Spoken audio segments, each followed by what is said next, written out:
Hey Prof, what all is involved in healthy welding? Sure, my pleasure to explain. What you need is first a fume extraction unit. This fume extraction unit are available in all sizes and colors. Basically, they are defined by the air volume you have to extract depending on your specific application. But most important, and the real tool, that's the fume extraction torch. And these torches, they have to find the acceptance of the welders. Yeah, from the past, they all fear, oh, I may suck away my shielding gas. But that's solved, you know. No fume extraction torch does this anymore, no problem. Other complaints were they are heavy, they have a very big handle, it's not comfortable, and I have a limited accessibility to my weld.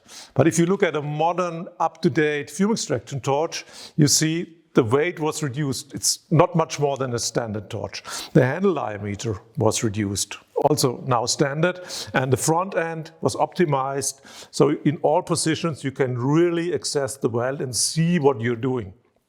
So we say there are up-to-date fume extraction equipment and tools available today, so the welder can be protected and weld safely. Any questions for the Weld Prof? Please contact me.